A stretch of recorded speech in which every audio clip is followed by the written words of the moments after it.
You're listening to Life Check Yourself with life coach, transformational leader, and dating and relationship badass, Marni Batista. Every week, you'll get the raw truth from top experts and real people on the important life and love issues you want to know about. So if you're ready to life check yourself in your relationships, your career, and the areas of your life that matter most to you, and you're not afraid to be called out on your stuff, then you're ready for what's next.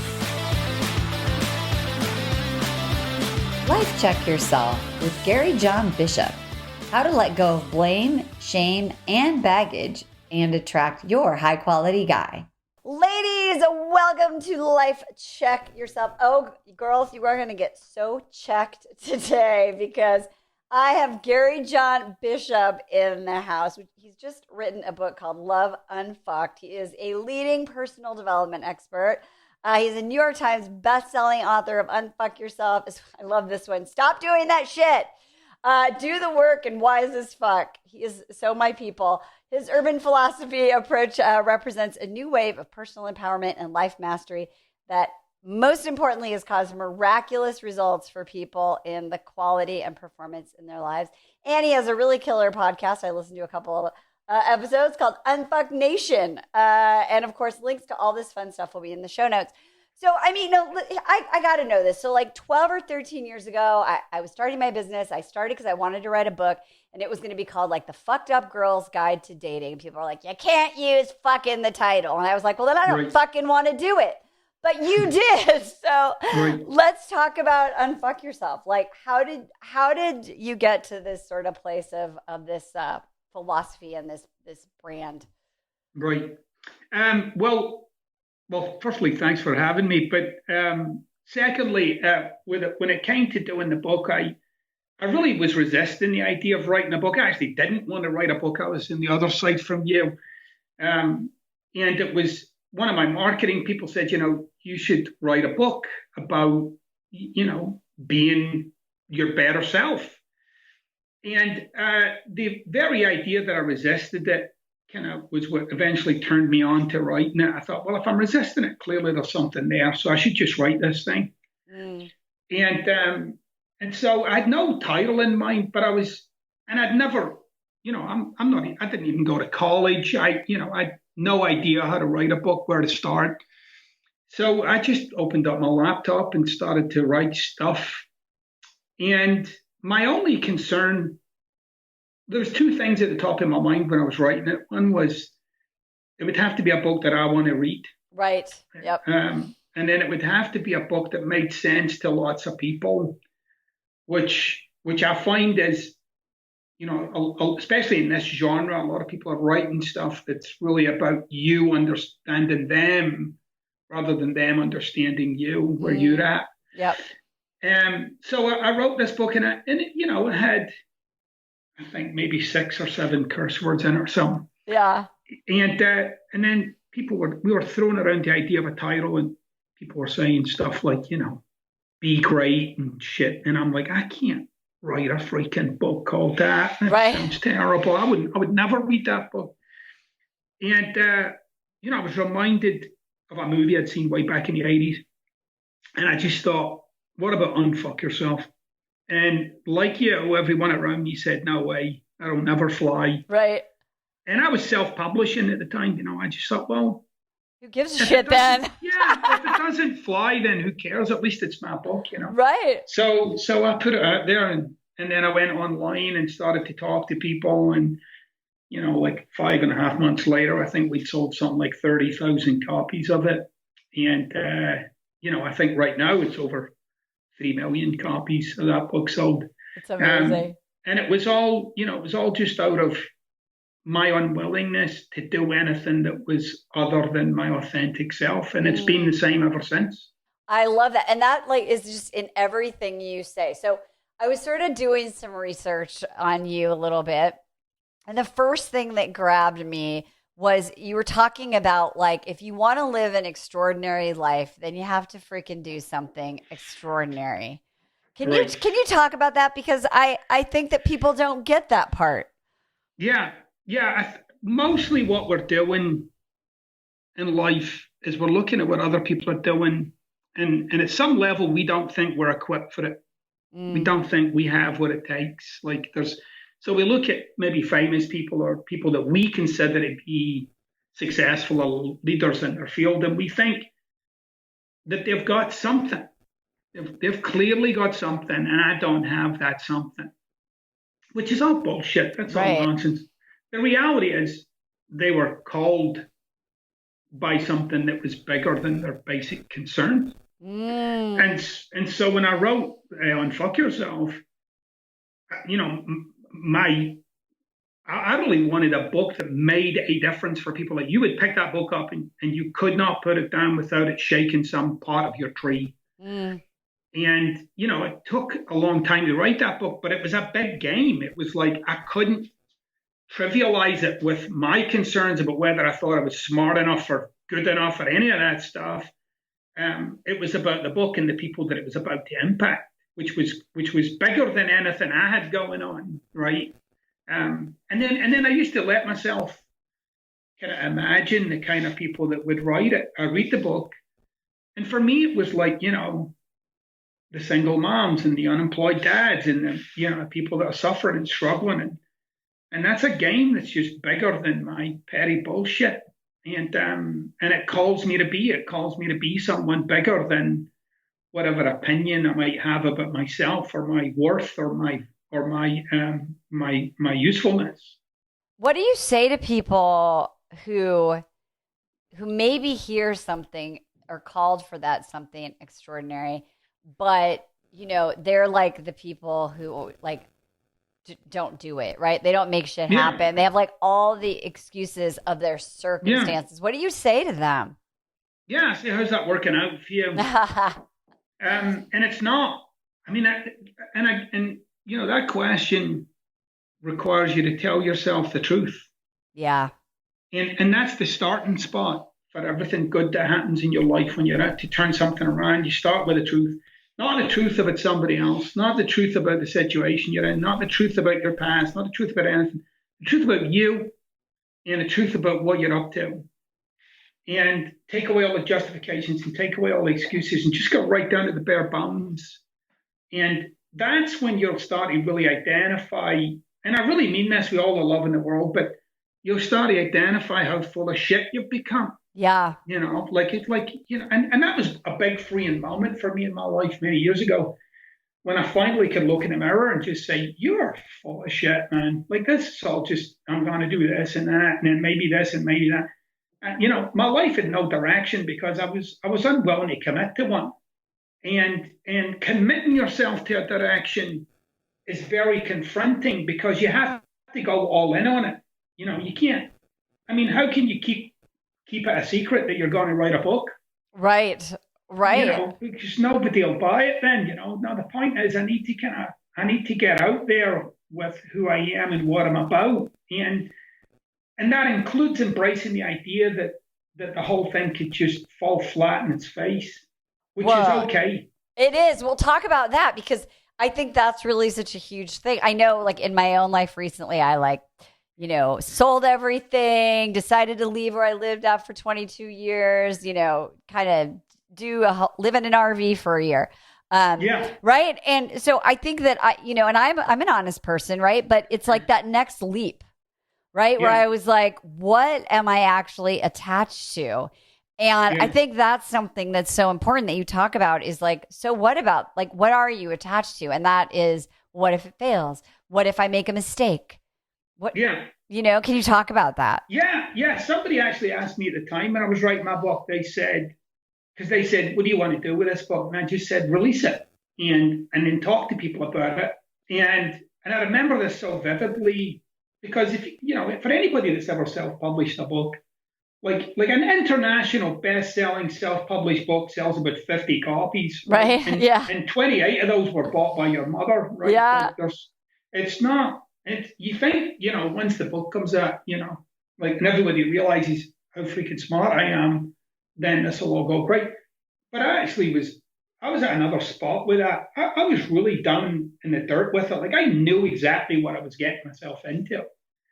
And so I created this crazy game. And people at the time told me it was too much. I said, I'm going to sell 500 copies before Christmas. Like that's the game, right? And I was bringing it out in like October. I'm going to sell 500 copies before Christmas. People are like, you're out of your mind. Like, you'll never do that. I said, so what? It's a good game, right? Right. And so I got online and I went for it. But people at the time had said, what if you don't? Like, what if you sell 2 copies? And I'll be like, that's fine. I'll just write the next one. Right.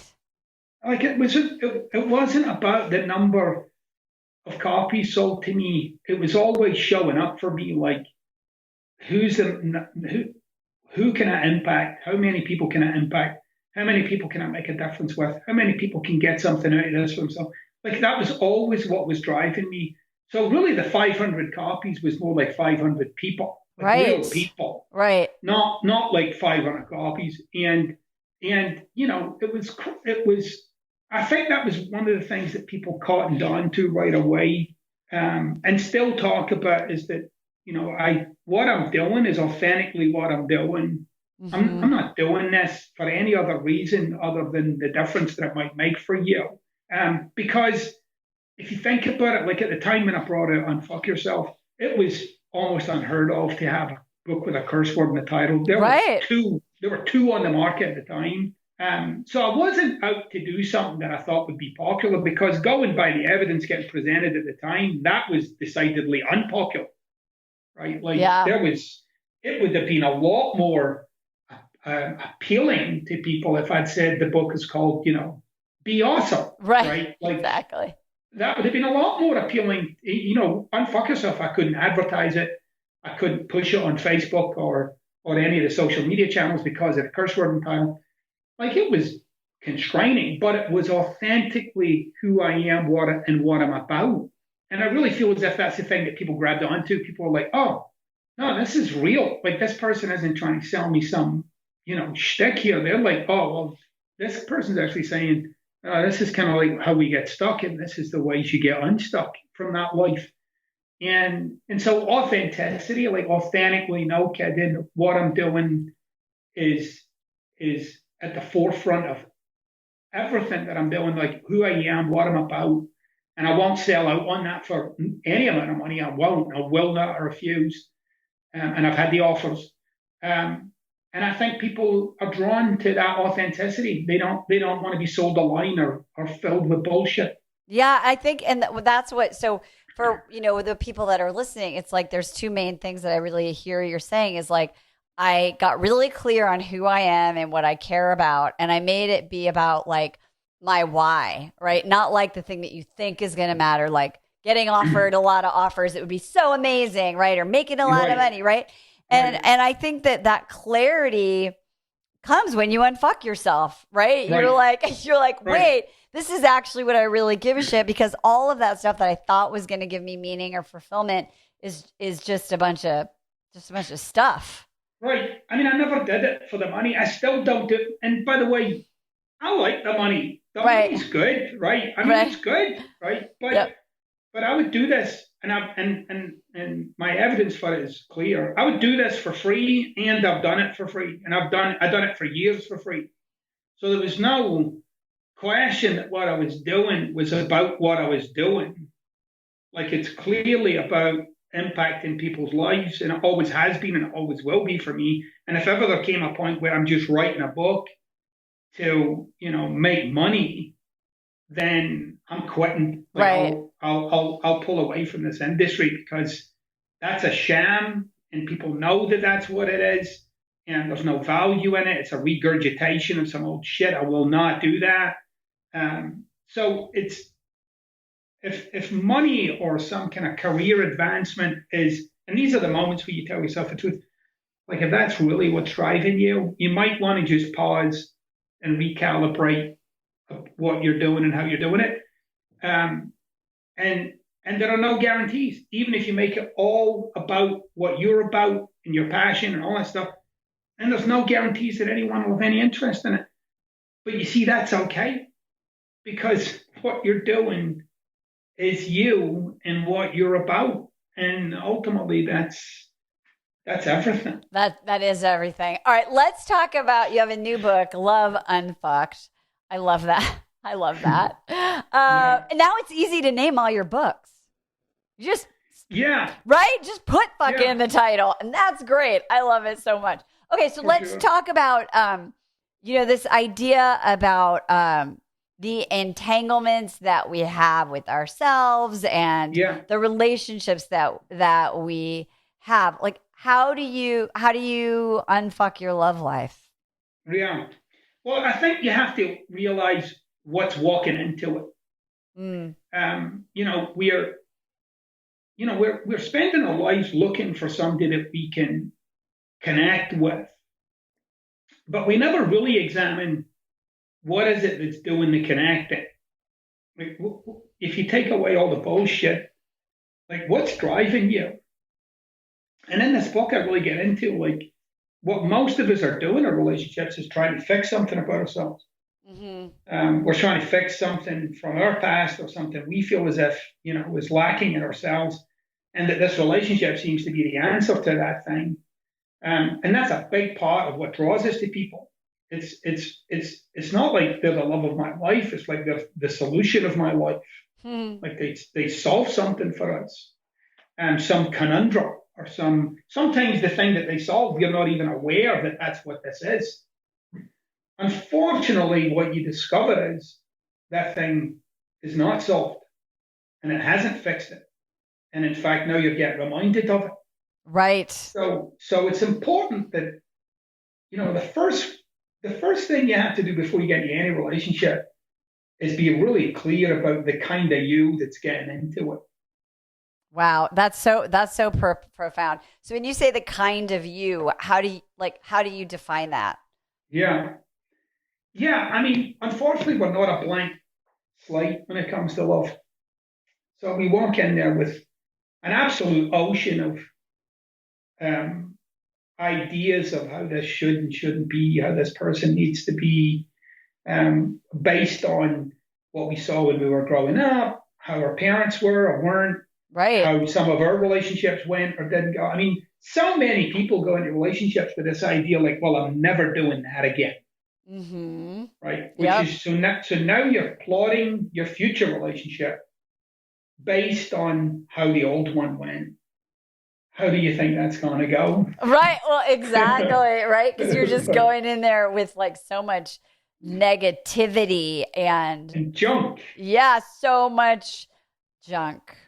Right.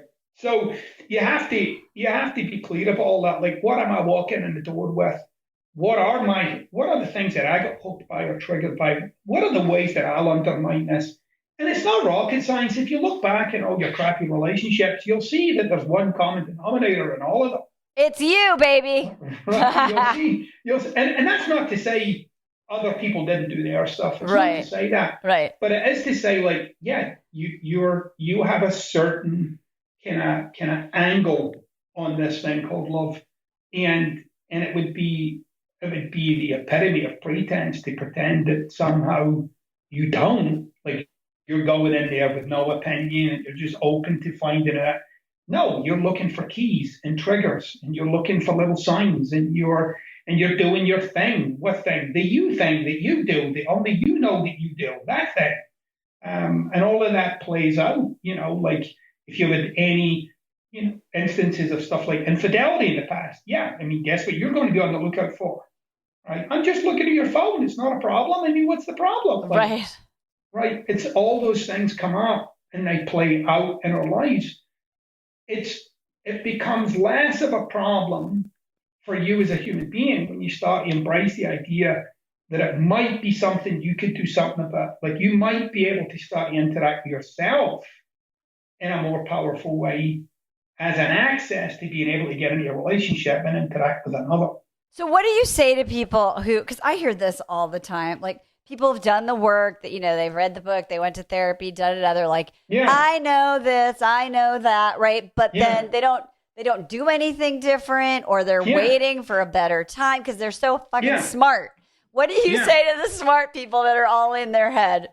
Well, I say you're not that fucking smart, are you? Like, well, ultimately it comes down to knowing something doesn't mean shit. There's lots of things that people know they should do. There's lots of things that people know they shouldn't do, none of which makes any difference to whether they do it or not.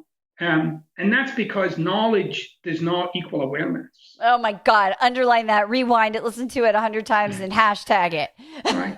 So I might know something, but I haven't really dug deep enough. I haven't really come to terms with that thing that I know. I haven't seen all the ways in which it applies to me. I haven't seen the ways that it impacts my life and the quality of my life.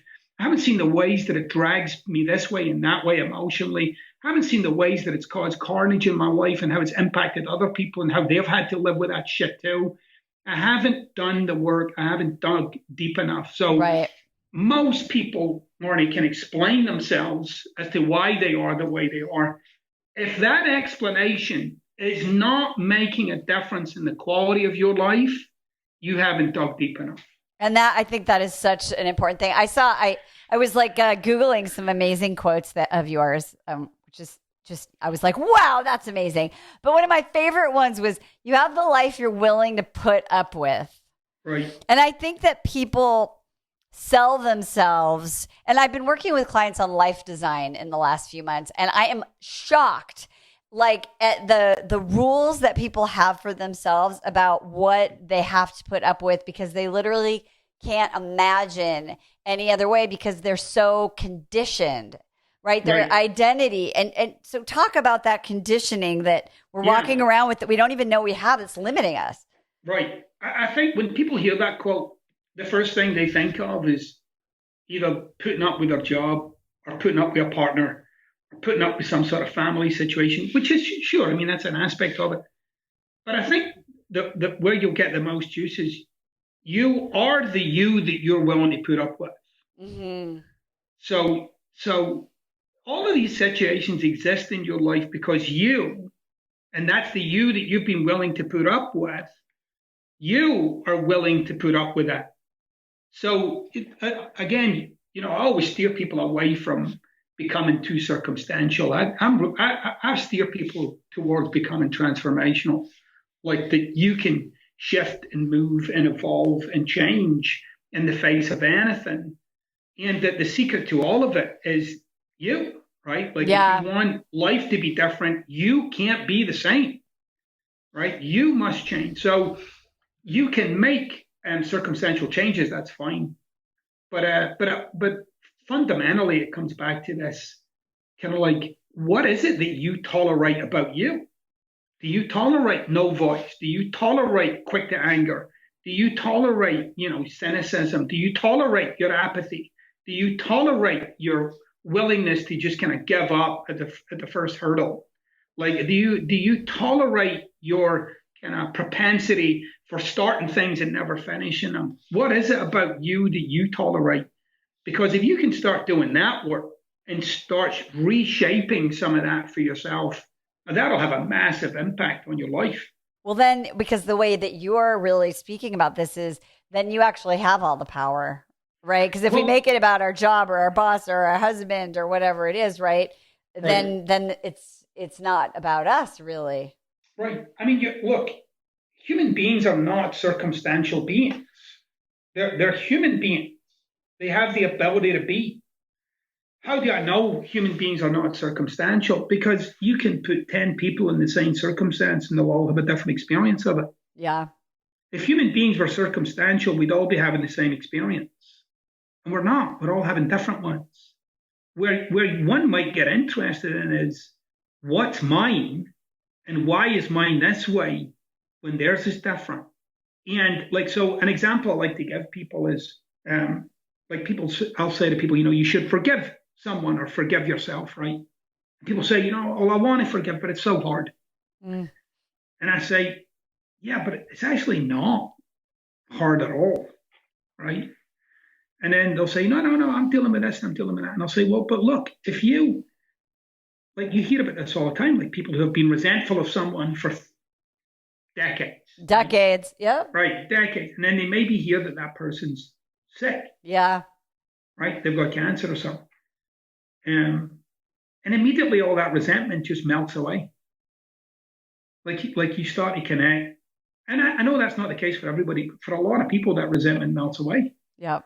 Because they start to see the other person's humanity and maybe start to think about their family and what they're dealing with and how they're struggling. And so in an instant of time, you went from 30 years of resentment to forgiveness. Yep. I'm interested in that instant. Like the circumstances around it, I'm not interested in. I'm interested in what happened right there in that moment when they went from that space to that space, and it happened in a moment of time. Well, how can someone go from these spaces and how to utilize them? Well, yeah, because we get so, and I want to ask you this, it's a perfect lead in, is we get so attached to being right? To being right about what we think and who is wrong and who we are. And you talk about, wearing your identity lightly, and that kind of full circles us back to this attachment. But so how do you let go of that? How do you undo that attachment to that rightness and your identity? Yeah, you have to see the carnage. If you can't see the carnage, you'll just keep doing it. And by the way, the carnage includes the blame. So, I'm doing some work on this whole notion of blame recently, and I'm writing about it actually for something else that I'm working on. But blame is such a fundamental part of our lives. And there's a radical thing when you start to understand how blame works. There's a radical thing. There's a realization that I came to that blew my mind. And the only thing that keeps you rooted to the past is blame. There's nothing else keeps you rooted to it. It's either they're to blame or I'm to blame. And everything that we do in terms of personal growth work, not everything, but a lot of it is grounded in either directly or indirectly, how do we get past this blame thing? We live in a context of blame. It's constantly there. And so in your love relationship, that's no different. It's like, I feel like this way, and that's you. You did that makes me this way. You did that, this makes me that way. It's constantly apportioning our experience of being alive to another or a situation. And I say, I'm saying to people, you don't have to change that if you don't want to, but don't expect your relationship to work. Like, you don't sit there like, well, this should be going better than it's going. Not if if that's a fundamental part of everything you're doing. You have to realize, like, you are a complete charge of your own experience. And does that give people free rein to be shitty with you? No, it doesn't do that at all. But you have to realize you're in charge of your own experience, like what it's like for you to be you in any given moment of time. Does that mean I have to put up with nonsense? No, doesn't mean that either. But you are in charge of your experience at all times. So that was a radical thing that not only I write about in this book, but I had this realization many years ago in my own relationship where I was no longer had my wife on the hook for how I felt. Like, she was now going to be free to be herself, and that I was going to have to, if this is the woman I'm saying I'm married to and I'm spending the rest of my life with this woman, I'm going to have to find a way to make this work. Right. Instead of like, well, you should do this and you should do that and you should do it. Oh, I read this book and this guy says, yeah, you should be different. That's what this guy says. Like, that's a terrible way to live. And I even talk about it in this book too. I say, don't read this book with your spouse in mind. Right? Like, I read this thing by Gary John Bishop. He says you're an asshole. Right. That's what most people, couples do when they go to therapy, right? They go in and they're like, hey, therapist, let me spend a couple of months telling you why I'm right. Which is why it usually doesn't work, right? Is because of what you're talking about. You're trying to, then you start to try and collect evidence of your rightness, which gets you more firmly entrenched in that blame situation. Right. Do you think that somebody can go in and like repair these things? Because you're saying, So how do you do that? What's the conversation? Well, I think you have to realize, look, so the example I like to give people is if I become so obsessed by what's broken, that's what my relationship's about now. Yeah. It's only ever about what's broken. That doesn't mean to say, you shouldn't look at things that don't work and work on those things and turn those things around. That's all great. But you really got to start engaging in what works, what's good about this, and not by looking in the past. I mean, like right there in the moment. Yeah. But it also includes, and I talk about this in the later parts of this book, like, what are you up to in this relationship? Like, what's your game? Like, what are you? And so many people play this kind of give to get game where it's like, oh, I'm being this way and I'm being that way. But yeah, I'm also sitting there like looking at them like, okay, I did my fucking thing. Right. What do you got for me? Yeah, exactly. Right. And I think a good comparison for people, this is a good comparison for people who have kids. Like, you don't go around saying to your kids, listen, I've been noticing that I've been a parent in here all week, and I'm not really feeling it coming back. Like, I'm not feeling the goods coming back at me, and I'm really reconsidering whether I want to be part of this or not. This is not working for me. Why do parents not do that? Because they just love for the sake of loving. Yes. And they find a way to love. Even when they're getting challenged, they find a way to love. They find a way. Even when it's like, oh my gosh, this is freaking insane. No, they find a way to love. They find a way to deal with themselves. And sometimes it's successful and sometimes it's not. And that's a big part of what makes any love relationship great, is finding a way to deal with yourself when you least feel like being the person that you said you would be. Yeah, when it gets real. It's really interesting because we're talking about blame. I wrote this essay that was in the LA Times about how when I was dissatisfied or afraid of changing anything in my life, I wanted to blame my husband, right? Like my nest became empty and I had no one else to fix or serve or take care of. And I was like, right, let me try and blame and control my husband, because that's something that I don't have to look at myself. And I think all of these, they're not games. Let's call them roles or routines that we have in our love relationships, right? They're just, we set them up so that we can avoid, which is what you said at the beginning, avoid the truth. Right. I think what you said there is like, it's refreshing because it's like a personal realization you're having. You're not looking around yourself for it. And that's the problem with the truth. In the beginning, when you first confront the truth, you don't believe it. So it's kind of like, no, that's not true. They're an asshole. I'm freaking awesome. Right. It would never be me that would be right. Right. Like, I've never, no. And then you might come up a little. You might go, well, I mean, I can see my part in it. I can see my bet there. But they're still an asshole. And then, for me, a true transformation, true enlightenment is you're like, oh wow, I'm a fucking asshole. Like, to me, that's enlightenment. Yeah, totally. That's enlightenment. And it's freeing. I'm like, oh my God, like what, and I might find myself there for a multitude of reasons, like I got myself into this, or I'm continuing to have it be this way, or I haven't brought to the table what I want this to be about, or I blame them for this thing or that thing or this thing. Like, you start to see the makeup of it a little clearer. Like, it's one of the most freeing things that I've ever experienced, was realizing that I'm capable of making an almighty mess. Yeah, absolutely. And then when you're both sort of in it with that honesty, then you can be in the present, right? And really kind of redefine everything. Yeah, that was, I was really good. I had a whole system. Set up to avoid my own truth. And then when I did, I was like, oh my God, you were right the whole time. You're perfect, right? You're perfect for me. Thank God you shook my tree. You know what I mean? So, I love it. Well, I love what you're doing. And your message is amazing. Your honesty is amazing. And I'm so grateful that you were committed to your authenticity so that you could make an impact and share this wisdom, this real wisdom with my audience. So thanks for being here. I appreciate it.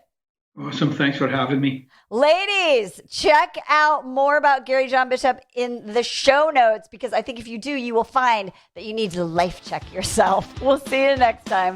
Bye-bye. Hey, thanks for tuning into today's show. So if being in an intimate relationship in which you feel 100% seen, heard, and accepted by a high caliber man is a priority for you right now, and you're interested in seeing if you're a fit for working with me and my team at Dating with Dignity, here's what I want you to do. Just head over to DWD VIP, that's D as in dating, W, D as in dating, VIP.com, and book a call to speak with my team. We'll get on the phone with you for about 60 minutes, and you'll get crystal clear on what's stopping you from finding true love right now. We'll also take a look at what you want to create, what you want your whole life to look like when you're able to finally be fully expressed as a woman in a healthy relationship with an incredible guy. And if we can help you get from where you are right now to where you want to be, we will show you the fastest path possible that makes sense for you to do that. We help smart, successful women all over the world solve this one missing piece in their life so they can finally have it all. So to see if we can help you do the same thing, head over to DWDVIP.com. I'm Marni Batista, and let's talk soon.